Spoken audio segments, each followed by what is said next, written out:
Major events are unfolding before our eyes, yet very few understand their importance. This video presents evidence that everyone should know, but few take the time to understand. The struggle over the land of Israel has been going on for thousands of years. However, specific events are taking place in modern-day history that have never happened before. These unique events were predicted in the Bible. In this video, facts have been carefully selected, which meet certain criteria. I will present only literal prophecies that are being fulfilled by major historic events. There are no other religious texts that have similar examples. In each instance, I will use an English translation that is the most faithful to the original languages of the Bible. The facts presented in this video are undeniable, yet the majority of people have not taken time to hear them, even those who attend church. In any court of law, the jury is instructed to hear all of the evidence before making a final judgment. You will be the only jury. After watching this presentation, ask yourself this question: are the fulfillment of these prophecies evidence of a real God who knows the future? About 2,500 years ago, the prophet Ezekiel had a vision of the Temple Mount. In this vision, the east gate into the old city was sealed because it was reserved for the prince. About 2,000 years later, a Muslim leader walled up this gate with blocks and mortar. This same gate has remained sealed for almost 500 years. In Ezekiel chapter 44 we read, "Then he brought me back to the outer gate of the sanctuary, which faces east, and it was shut. The Lord said to me, This gate shall remain shut, it shall not be opened, and no one shall enter by it. For the Lord, the God of Israel, has entered by it. Therefore it shall remain shut." In the Hebrew, the word translated sanctuary means holy place.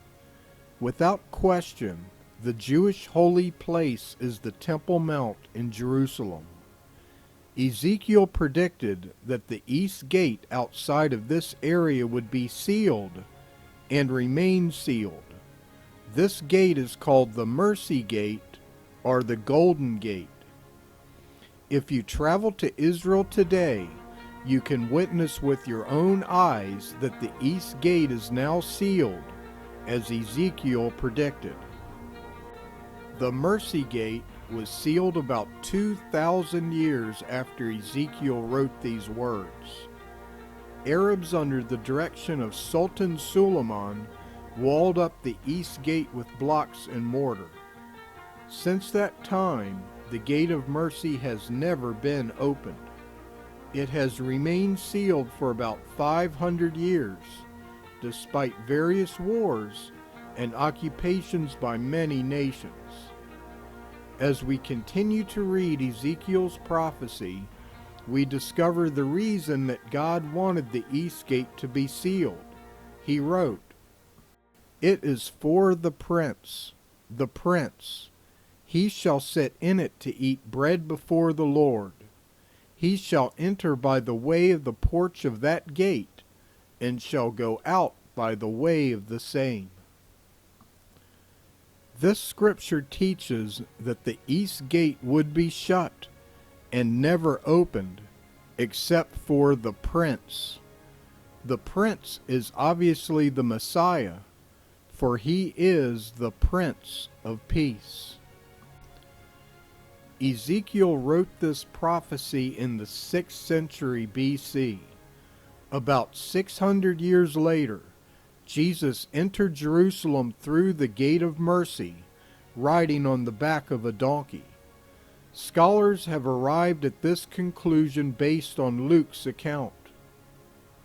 Furthermore, since Mount Calvary is located outside of the Gate of Mercy, Jesus was taken out to be crucified through this gate. Thus the prince had entered by the porch of that gate, and went out by the way of the same, as Ezekiel predicted. As stated, the east gate outside of the Temple Mount was sealed by Sultan Suleiman. Sultan Suleiman the Magnificent was the leader of the Ottoman Empire and a member of the Muslim religion. Muslims obviously have no desire to convert anyone to Judaism. Yet a Muslim fulfilled a Jewish prophecy. In fact, because Jewish tradition teaches that the Messiah will enter this gate when he comes, it appears Sultan Suleiman sealed the Gate of Mercy to stop the Jewish Messiah from entering the city.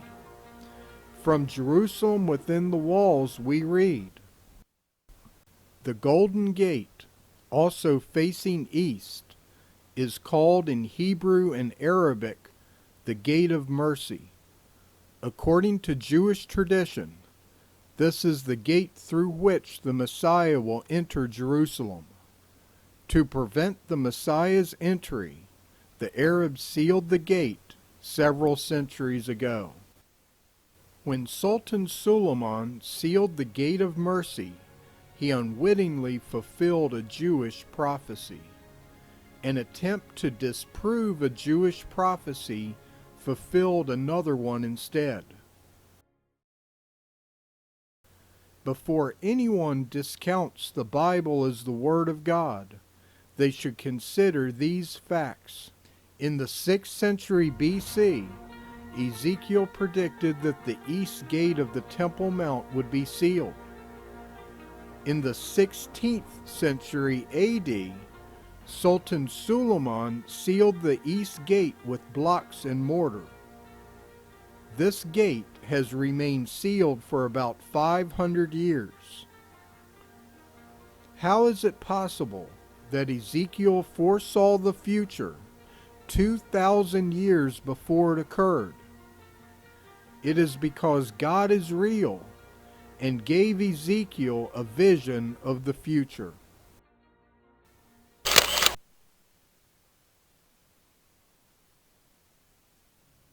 Dozens of scriptures predict the Jewish people will return from the entire world to their ancient homeland. History demonstrates that their return from this global diaspora began to be fulfilled in the 20th century and continues to be fulfilled today. The book of Deuteronomy was written between 1300 and 1500 BC. In its pages, you can read the history of the Jewish people in advance. In Deuteronomy chapter 28 we read, "And the Lord shall scatter thee among all people, from one end of the earth even unto the other. And there thou shalt serve other gods, which neither thou nor thy fathers have known, even wood and stone." According to this prophecy, the Jewish people would be scattered from one end of the earth unto the other. About 1,500 years after these words were written, the Romans destroyed Jerusalem in 70 AD. This began the second Jewish exile. Hundreds of years later, this dispersion took them from one end of the earth unto the other, as Moses predicted. And Moses also predicted their return from this global exile. In Deuteronomy chapter 30 we read, "That then the Lord thy God will turn thy captivity, and have compassion upon thee, and will return and gather thee from all the nations, whither the Lord thy God hath scattered thee. If any of thine be driven out unto the outmost parts of heaven, from thence will the Lord thy God gather thee, and from thence will he fetch thee. And the Lord thy God will bring thee into the land which thy fathers possessed, and thou shalt possess it, and he will do thee good, and multiply thee above thy fathers. The fulfillment of this prophecy has been occurring for the past 70 years or more. The second Zionist movement, the second time the Jews have returned to their promised land, began in the 20th century and continues today as you are watching this video. Without question, the Jews are returning from the entire world as the Bible predicted.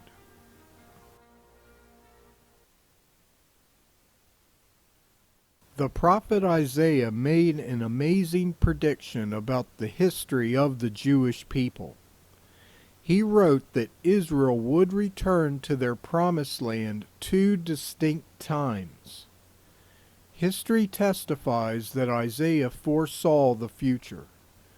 In Isaiah chapter 11 we read, "And it shall come to pass in that day, that the Lord shall set his hand again the second time, to recover the remnant of his people, which shall be left from Assyria, and from Egypt, and from Pathros, and from Cush, and from Elam, and from Shinar, and from Hamath, and from the islands of the sea.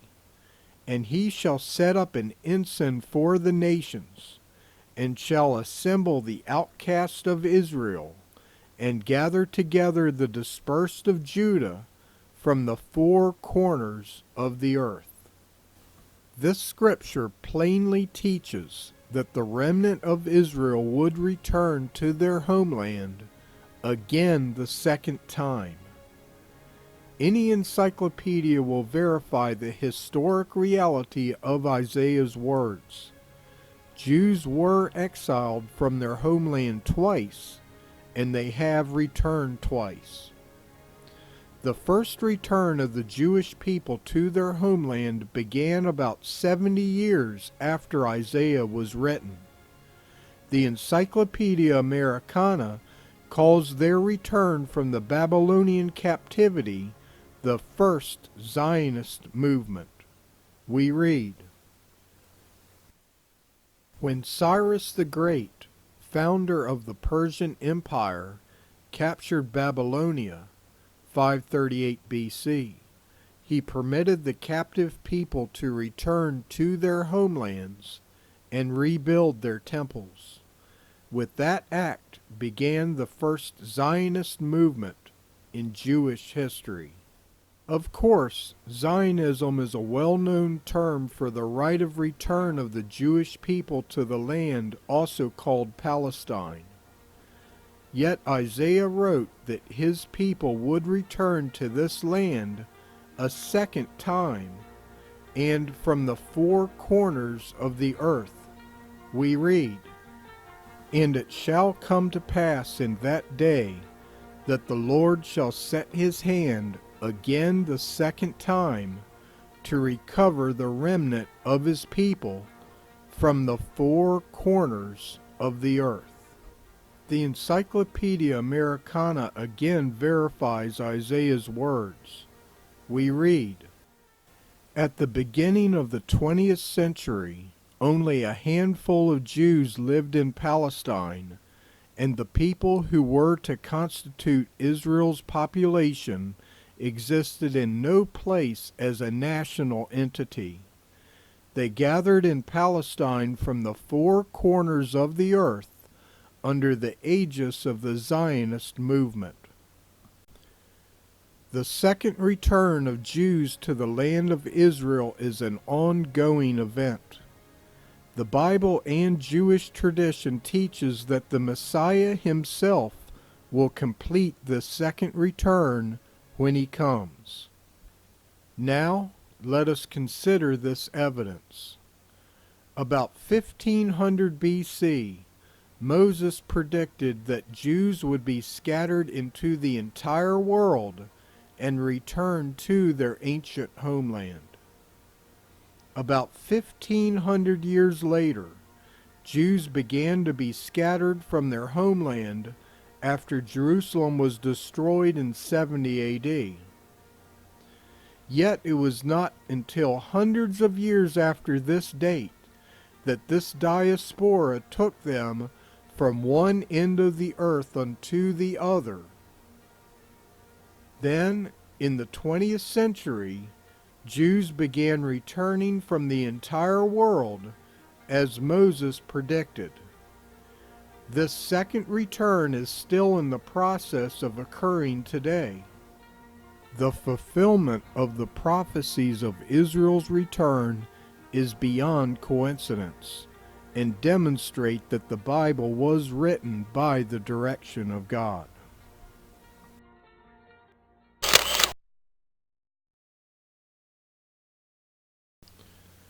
One of the main issues of the Arab-Israeli peace process is the proposed division of Jerusalem. This issue has been a major stalemate in any lasting peace in the Middle East. Many believe the same dispute exists today over Jerusalem as in ancient times. This is an inaccurate observation. While it is true that Jews and Arabs have always disputed ownership of the land, there has never been an attempt to divide the city of Jerusalem until recent history.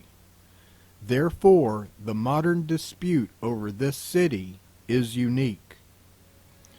The Romans destroyed the city of Jerusalem in 70 AD, which began the Second Diaspora. For about 1900 years, Jews did not possess any part of Jerusalem. Instead, the Romans, Ottomans, and even the British Empire occupied this city. After Israel was established as a nation in 1948, however, Jerusalem became divided for the first time in history. Jews possessed West Jerusalem, and the Kingdom of Jordan East Jerusalem, the part of the city that contains the Temple Mount. Then, after the Six-Day War of 1967, Jews reclaimed the entire city of Jerusalem for the first time in nearly 2,000 years. However, it is the position of the United Nations that Israel withdraw from East Jerusalem, which would divide this city once again. This is not coincidental. In the 4th century BC, the prophet Zechariah wrote these words, "Behold, a day of the Lord is coming, when the spoil taken from you will be divided in the midst of you. For I will gather all the nations against Jerusalem to battle, and the city shall be taken, and the houses plundered, and the women ravished. Half of the city shall go into exile, but the rest of the people shall not be cut off from the city." Zechariah foresaw a time when every nation on earth would be gathered against Jerusalem for war. What the prophet foresaw is amazing, considering our recent history. He wrote that half of the city shall go into exile. Compare these words to this article from Time magazine. We read, Olmert pointed out that at the Camp David peace talks, Barak had offered the Palestinians almost all of the West Bank and half of Jerusalem. This article uses an almost identical phrase as Zechariah's prophecy, even though the prophet wrote these words about 2,400 years ago. we read that Barak was willing to give up half of Jerusalem, and Zechariah wrote that half of this city would be exiled. It is no coincidence that the Bible predicts that an army consisting of all nations will force the Jews out of only half of the city of Jerusalem, and the Arab-Israeli peace talks are about this same issue. God revealed the future to Zechariah. Jerusalem will not be divided through a peace process, but a multinational army will be sent against Israel to drive them from only half of the city. Zechariah also predicted that Jerusalem would be a spoil to the Jews at this time. We read, "The spoil taken from you will be divided in the midst of you, for I will gather all the nations against Jerusalem to battle." A spoil is something taken through a military conquest. The word spoil here in the Hebrew is singular. In other words, there is only one spoil that will be divided at this time. The next verse tells us what this spoil is: Jerusalem itself. This also matches our recent history. Jews took East Jerusalem as a spoil of the Six-Day War of 1967.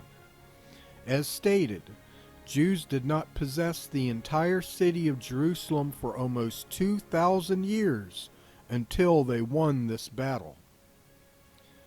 Zechariah also foresaw the existence of a multinational army over 2,000 years before one was ever conceived. An army of this nature did not exist at any time until the 20th century, when over 30 nations were combined into one army to oust Saddam Hussein from Kuwait. The prophet also wrote that when this army drives Israel from only half of the city, houses will be pillaged and women raped. This does not necessarily imply that this international coalition will commit these atrocities. As we discovered in the Second Gulf War, looting and raping occurred in the first days of the occupation. After the United States invaded Iraq, there was an inability to keep order for a period of time, and these same atrocities were committed. Zechariah also predicted that only Jews would be exiled from half of Jerusalem. We read, "Half of the city shall go into exile, but the rest of the people shall not be cut off from the city." The prophets were Jewish, therefore the phrase "rest of the people" refers to Gentiles. Once again, this precisely matches our current history.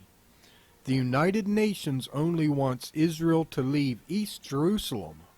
However, the rest of the people, the Palestinians, would be allowed to remain. According to Zechariah, a major event will occur after all nations divide the city of Jerusalem. As we continue to read, we discover that God Himself will descend with His saints to defend the holy city. Beginning in verse 2, we read, "For I will gather all the nations against Jerusalem to battle, and the city shall be taken, and the houses looted, and the women raped. Half of the city shall go into exile, but the rest of the people shall not be cut off from the city. Then the Lord will go forth and fight against those nations, as when He fights on a day of battle. On that day His feet shall stand on the Mount of Olives, which lies before Jerusalem on the east, and the Mount of Olives shall be split in two from east to west by a very wide valley, so that one half of the mount shall withdraw northward, and the other half southward. And you shall flee by the valley of the Lord's mountain, for the valley between the mountains shall reach Azal, and ye shall flee as you fled from the earthquake in the days of King Uzziah of Judah. Then the Lord my God will come, and all the holy ones with him. Take note, in verse 2 we read about the future division of Jerusalem, and then in the next verse we read, Then the Lord will go forth and fight against those nations.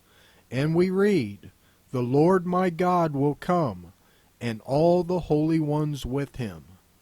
These words are prophetic of the second coming of Christ, because he is God in human flesh, and he will descend from heaven to the Mount of Olives with his saints.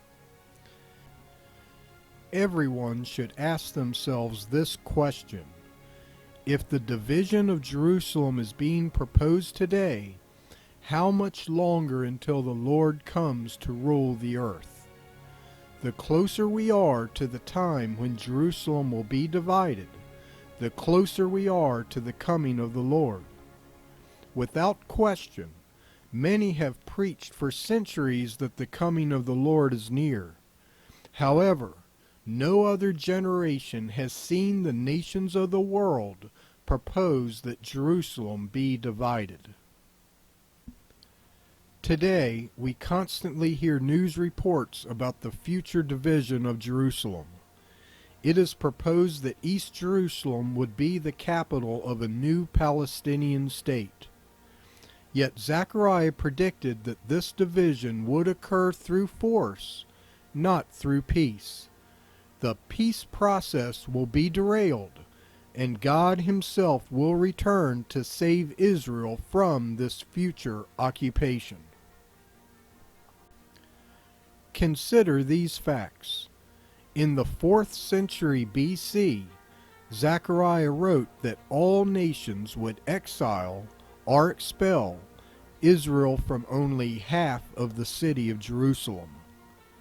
About 2,400 years later, Jerusalem was divided for the first time in 1948.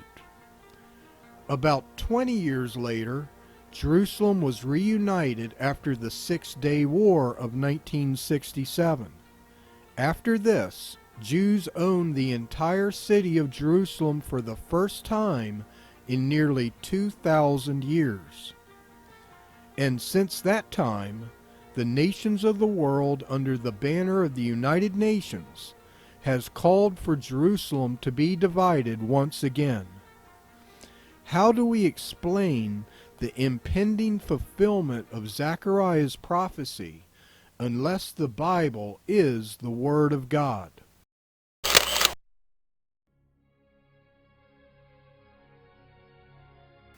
Related to the impending division of Jerusalem is the future division of the land of Israel. The prophet Joel wrote that a time is coming when all nations will divide this land. His prophecy exactly matches the current struggle over the land of Israel today. Yet, because many people have not studied biblical prophecy, they do not understand the significance of these news reports. In the 9th century BC, Joel wrote, For look, in those days and at that time I will return the exiles to Judah and Jerusalem. Then I will gather all the nations and bring them down to the valley of Jehoshaphat. I will enter into judgment against them there concerning my people Israel, who are my inheritance, whom they scattered among the nations. They partitioned my land. Several elements of Joel's prophecy have already been fulfilled. First of all, Joel wrote that Jews would be scattered among the nations. As Moses, Isaiah, and other prophets, the global dispersion of the Jewish people was accurately foretold. Joel also prophesied that his people would return to their homeland after this global exile. We read, "I will return the exiles of Judah and Jerusalem." However, other elements of Joel's prophecy have yet to be fulfilled. He wrote that all nations would be brought into the valley of Jehoshaphat to be judged. Of course, this has not yet occurred. And he also wrote that all nations partitioned my land. Joel foresaw a time when all nations will divide or partition the land of Israel. According to the Bible, this will occur through war, not peace, during the Great Tribulation. In the New Testament, Jesus predicted that Israel must flee from Judea during this time. In the book of Matthew we read,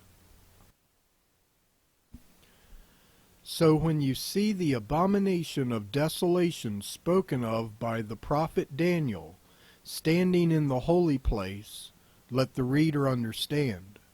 Then let those who are in Judea flee to the mountains. Let the one who is on the housetop not go down to take what is in his house, and let the one who is in the field not turn back to take his cloak. And alas, for women who are pregnant and for those who are nursing infants in those days. Pray that your flight may not be in the winter or on a Sabbath. For then there will be great tribulation, such as has not been from the beginning of the world until now, no, and never will be." Jesus said that Jews must flee from one specific region, Judea, when there will be great tribulation such as was not since the beginning of the world. Judea is called the West Bank today, and this region is exactly where the Palestinian state is being proposed. One major obstacle to the peace plan is the continued construction of Jewish neighborhoods in this region. From the International Middle East Media Center we read, Israeli Prime Minister Benjamin Netanyahu today rejected U.S. calls to freeze settlement construction in the West Bank and East Jerusalem. George Mitchell has found the Israeli-Palestine conflict a bit more difficult to resolve. He has been pressuring Israel to halt its construction of homes in the West Bank and East Jerusalem. But the statement today by the Israeli Prime Minister demonstrates Israel's refusal to cooperate with Mitchell's effort. Netanyahu said Israel will continue to build some 3,000 apartments already approved in West Bank settlements. About 500,000 Jews currently reside in the West Bank, which is ancient Judea, the same location that Jesus said Jews must flee from during the Great Tribulation. On almost a weekly basis, we hear news reports about the land of Israel being divided. In order to establish a Palestinian state, the area called the West Bank, ancient Judea, would be given to the Palestinian people. Even Israel's ally, the United States, has proposed this division.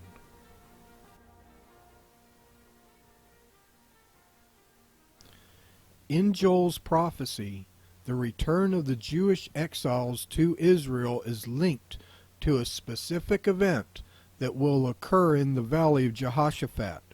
We read, "For look, in those days and at that time I will return the exiles to Judah and Jerusalem. Then I will gather all the nations and bring them down to the valley of Jehoshaphat." God says that at the same day and time when the exiles return to Israel, all nations will be gathered into the valley of Jehoshaphat. What does this mean? What occurs in the valley of Jehoshaphat? Joel continues to write about this event. "Let the heathen be wakened, and come up to the valley of Jehoshaphat, for there will I sit to judge all the heathen round about. The Bible says that God himself will sit in the valley of Jehoshaphat to judge all nations. When will this occur? When the exiles return to Israel. Jesus described the judgment of Jehoshaphat in the book of Matthew, chapter 25. Compare this to Joel. The prophet wrote that God himself will sit to judge all nations in the valley of Jehoshaphat. Of course, Jesus is God who became a man. Without question, the book of Joel teaches that the judgment of Jehoshaphat will occur in the same day and time when the exiles of Israel return. Since the exiles are returning today, the judgment of Jehoshaphat cannot be far behind.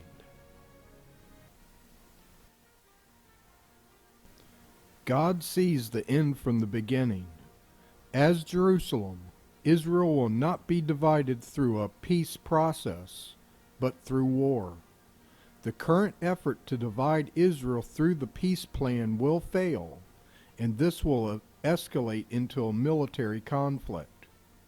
As Saddam Hussein was forced from Kuwait by an international coalition, the Bible predicts this will happen to Israel. Consider the evidence. In the 9th century BC, Joel predicted that all nations would partition the land of Israel. In the 1st century AD, Jesus predicted that Jews would be forced from ancient Judea. And currently, the nations of the world want Israel to leave ancient Judea, called the West Bank today, and this would divide the land of Israel.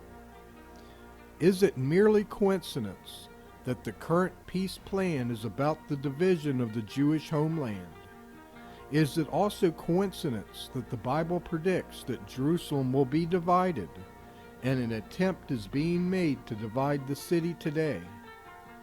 Or instead, are all of these prophecies evidence of a real God that directed men to write the Bible?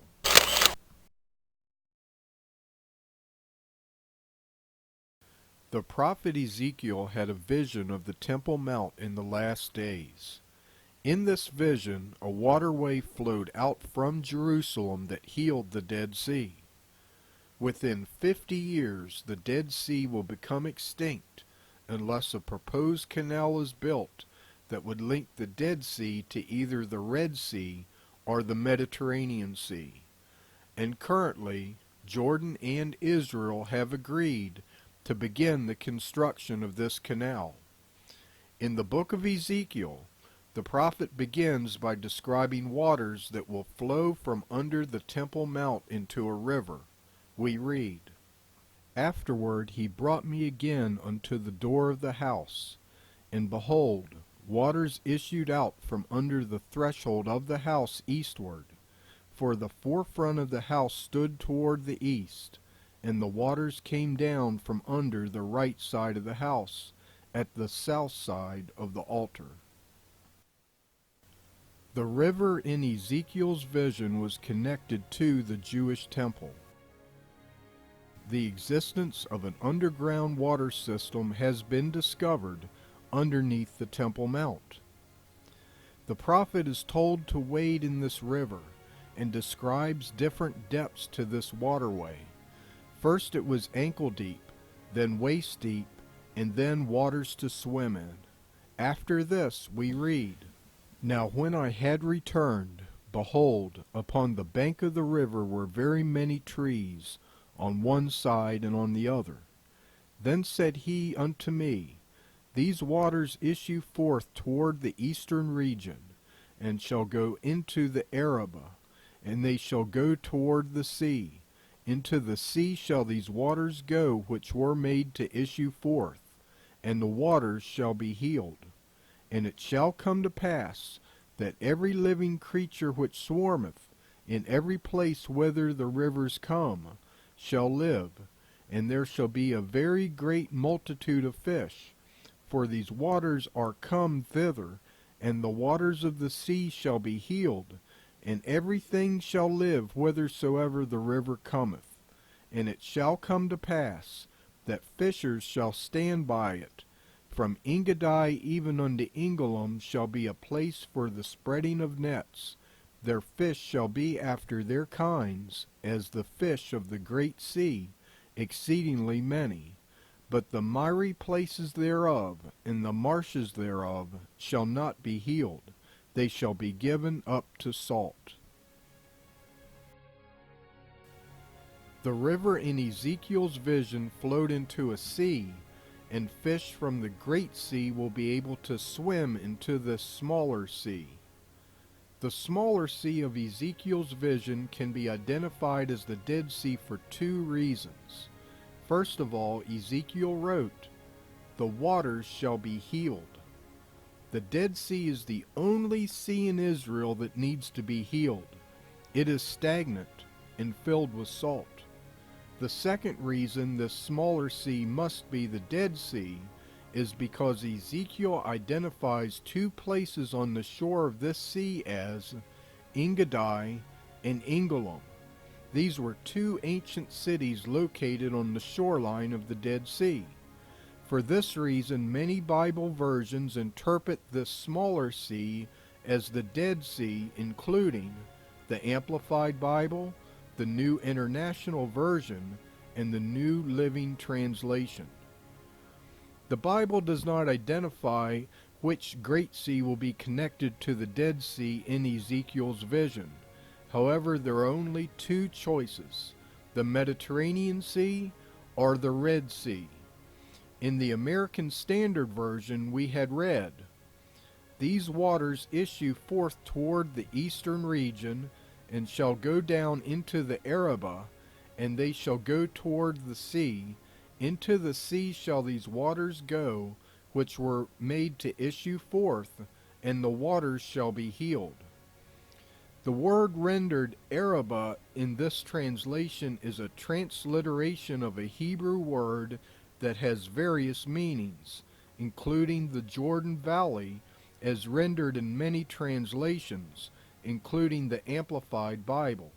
We read, "Then he said to me, These waters pour out toward the eastern region, and go into the Arabah, the Jordan Valley, and on into the Dead Sea. And when they shall enter the sea of putrid waters, the waters shall be healed and made fresh."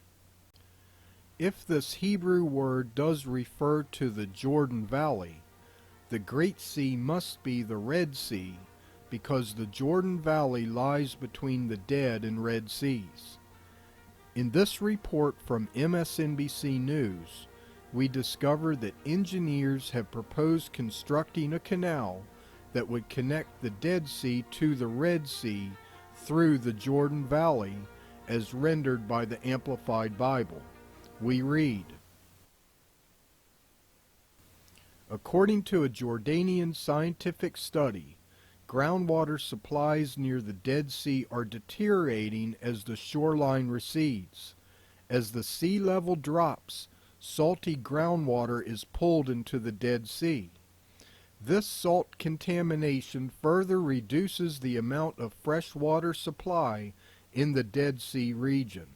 So Jordanians are keen to see some sort of project to save the Dead Sea. They have been looking at a Red Dead route, pumping water from the Red Sea's Gulf of Aqaba up the coastal ridge and then downhill through the Jordan Rift Valley to the Dead Sea. That's a plunge of 533 vertical meters, and then downhill through the Jordan Rift Valley to the Dead Sea." Jordan has proposed the construction of the Red Sea-Dead Sea Canal. Jordan is predominantly a Muslim country. Why would Muslims want to fulfill a Jewish prophecy? Of course, they would not.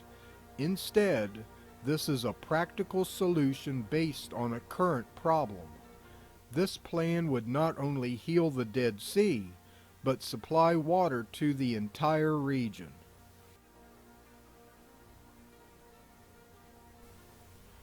Recently, an agreement has been reached between Jordan and Israel to begin the construction of this canal. Several countries through the World Bank would finance this project. We read this in Ynet Daily. Vice Premier Sylvian Shalom, who is on an official visit in Washington, met with World Bank President Robert Zoellick Friday and was assured of the World Bank's support of the Dead Sea Canal's Project Pilot Program. The Dead Sea Canal Project is meant to be a joint Israeli-Jordanian-Palestinian Authority venture. It proposes a 112-mile pipeline be built between the Red Sea and the Dead Sea in order to pump some 200 million cubic meters of water both to the Dead Sea and to use in various desalination projects. Minister Shalom reportedly met in secret with a high-ranking Jordanian official several weeks ago in order to finalize the project. The Dead Sea would be linked to the Red Sea through the Jordan Valley according to current plans. However, alternative routes are still on the table that could link the Dead Sea to the Mediterranean. Some engineers have proposed a northern route that would link both the Sea of Galilee and the Dead Sea with the Mediterranean, and some have proposed a southern route towards the Mediterranean. However, since Ezekiel predicted that the channels of water underneath the Temple Mount in Jerusalem would be connected to this river, it is certainly possible that a more direct route could be chosen that would flow near the holy city. Since the Bible is not specific about which sea will be connected to the Dead Sea, any of these routes could be chosen. Nevertheless, the Dead Sea will become extinct in 50 years unless it is linked to one of these two great seas, and God gave Ezekiel a vision of the solution about 2,600 years ago.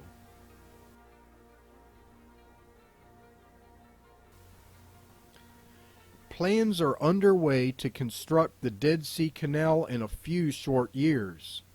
It is possible that part of this canal could be constructed either before or during the time the Bible calls the Great Tribulation. However, the Bible is clear. Living waters will begin to flow out from Jerusalem after the Lord returns to rule the earth. In Zechariah chapter 14, there is a definite sequence of events.